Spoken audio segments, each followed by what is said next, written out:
ಕೊನೆ ಅಂತ ನಾಳೆ ಕೊನೆಯ ದಿನ ಪ್ರಚಾರ ಮಾಡಲಿಕ್ಕೆ 5 ಗಂಟೆಗೆ ಮುಗೀತದೆ. ಅಲ್ಲಿವರೆಗೂ ಕೂಡ ಕ್ಯಾಂಪೇನ್ ಮಾಡಬಹುದು, ಮನೆಗೆ ಓಟ್ ಕೇಳಬಹುದು. ಆಮೇಲೆ ಕ್ಯಾಂಡಿಡೇಟ್ ನಾವ್ಯಾರು ಇರಾಗಿಲ್ಲ, ಕ್ಯಾಂಡಿಡೇಟ್ ಮನೆಗೆ ಓಟ್ ಕೇಳಬಹುದು. ಮತ್ತೆ ಇಲ್ಲಿ ವೋಟರ್ಸ್ ಆಗಿರೋರು ಕೇಳಬಹುದು, ಮನೆಗೆ ಹೋಗಿ ಓಟ್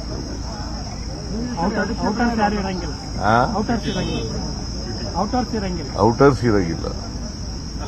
ವೋಟರ್ಸ್ ಇಲ್ಲದೇದವರು, ವೋಟರ್ಸ್ ಆಗಿರೋರು ಇಲ್ಲೇ ಇರಬಹುದು, ವೋಟರ್ಸ್ ಆಗದೇ ಇದ್ದವರು ಇರಂಗಿಲ್ಲ.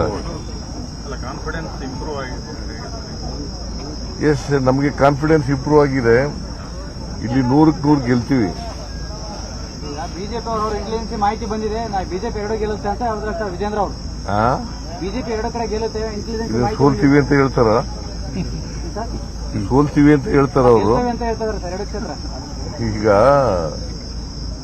ಬಿಜೆಪಿಯವರು ಏನೇ ಹೇಳಿದ್ರು ಕೂಡ ಜನ ನಮ್ಮ ಗ್ಯಾರಂಟಿ ಯೋಜನೆಗಳನ್ನ ಮೆಚ್ಚಿಕೊಂಡಿದ್ದಾರೆ. ಗ್ಯಾರಂಟಿ ಯೋಜನೆಗಳು ಈ ಸಾರಿ ಜನ ವೋಟ್ ಹಾಕ್ತಾರೆ, ಗೊತ್ತಾಯ್ತಾ?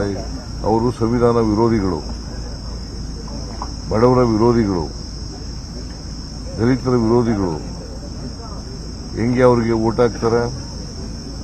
ಮಹಿಳೆಯರ ವಿರೋಧಿಗಳು. ಗ್ಯಾರಂಟಿಗಳು ಬಿಟ್ಟರೆ ಬೇರೆ ಏನಿಲ್ಲ ಅವರಿಗೆ ವೋಟ್ ಕೇಳೋದಕ್ಕೆ. ಅವ್ರಿಗೇನಿದೆ? ಅವ್ರು ಯಾವ ಆಧಾರದ ಮೇಲೆ ವೋಟ್ ಕೇಳ್ತಾ ಇದ್ದಾರೆ? ಯಾವ ಆಧಾರದ ಮೇಲೆ ವೋಟ್ ಕೇಳ್ತಾ ಇದ್ದಾರೆ? ಆಯ್ತಪ್ಪ, ನಮಗೆ ಅವ್ರಿಗೆ ಹೇಳ್ತಾರೆ, ಅವ್ರಿಗೇನು ಏನ್ ಹೇಳ್ತಾರೆ? 9 ವರ್ಷ ಅಧಿಕಾರ ಮಾಡಿದ್ದಾರೆ ಕರ್ನಾಟಕದಲ್ಲಿ, 9 ವರ್ಷ ಅಧಿಕಾರ ಮಾಡಿದ್ದಾರೆ. ಏನ್ ಮಾಡಿದೀವಿ ಅಂತ ಹೇಳ್ತಾರೆ ಕರ್ನಾಟಕದಲ್ಲಿ? ಏನ್ ಮಾಡಿದ್ದಾರೆ ಅಂತ ಹೇಳ್ತಾರೆ? ಸುಮ್ಮನೆ ಏನೋ ಹೇಳ್ತಾರೆ ಅವರು. ನಾವು ಬಡವರ ಪರವಾಗಿರ್ತಕ್ಕಂಥ ಪಕ್ಷ, ಎಲ್ಲರೂ ಒಟ್ಟಿಗೆ ತಗೊಂಡು ಹೋಗ್ತಕ್ಕಂಥ ಪಕ್ಷ. ಅವರು ಸಮಾಜ ಧರ್ಮ ದೇಶದಲ್ಲಿ, ಜಾತಿ ಹೆಸರಿನಲ್ಲಿ ಸಮಾಜ ಒಡೆಯತಕ್ಕಂಥ ಪಕ್ಷ. ಅದರಿಂದ ನಾವು ಎಲ್ಲ ಜನರನ್ನು ಒಟ್ಟಿಗೆ ತಗೊಂಡು ಹೋಗ್ತಕ್ಕಂಥ ದಲಿತರು, ಹಿಂದುಳಿದವರು, ಅಲ್ಪಸಂಖ್ಯಾತರು, ಮಧ್ಯಮ ವರ್ಗದವರು ಎಲ್ಲರನ್ನೂ ಕೂಡ ಒಟ್ಟಿಗೆ ತಗೊಂಡು ಹೋಗ್ತಕ್ಕಂಥ ಪಕ್ಷ. ಜೆಡಿಎಸ್ ಅಲ್ಲಿ ಕುಟುಂಬ ರಾಜಕಾರಣ ಮಾಡ್ತಿಲ್ಲ, ನಾವು ಜನರೇ ನಮ್ಮನ್ನು ಕರ್ಕೊಂಡ್ಬಂದು ರಾಜಕಾರಣ ಮಾಡಿದ್ರು. ಯಾರು? ಕುಮಾರಸ್ವಾಮಿ. ಅವರು ಮನೆಯಲ್ಲಿ ಏನ್ ಮಾಡ್ತಾರೆ? ಕುಟುಂಬ ರಾಜಕಾರಣ ಮಾಡಿ ಅವರನ್ನ ಜನಗಳೇ ಕರ್ಕೊಂಡ್ಬಂದು ಆಯ್ಕೆ ಮಾಡಿದ್ರು. ಜನಗಳೇ ಮತ್ತೆ ಯಾಕೆ ಸೋಲಿಸಿದ್ರು?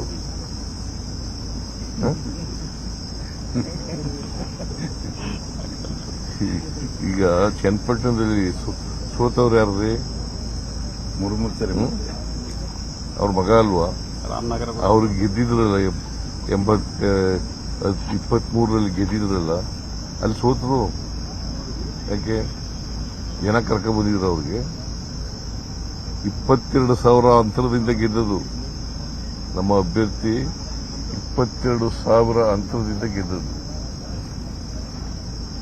ನಿರ್ಭೀತ, ನಿಷ್ಪಕ್ಷಪಾತ, ವಿಶ್ವಾಸಾರ್ಹ ಸುದ್ದಿಗಳಿಗೆ ಮತ್ತೊಂದು ಹೆಸರಾಗಿರುವ ನ್ಯೂಸ್ 18 ಕನ್ನಡ ಈಗ ಆಪ್ನಲ್ಲೂ ಲಭ್ಯವಿದೆ. ದಯವಿಟ್ಟು ಇಲ್ಲಿರುವ QR ಕೋಡ್ ಸ್ಕ್ಯಾನ್ ಮಾಡಿಕೊಂಡು ಆಪ್ ಡೌನ್ಲೋಡ್ ಮಾಡೋದಕ್ಕೆ ಮರಿಬೇಡಿ. ನಿಮ್ಮ ಬೆಂಬಲ ಹೀಗೆ ಸದಾ ನಮ್ಮೊಂದಿಗಿರಲಿ. ಧನ್ಯವಾದ.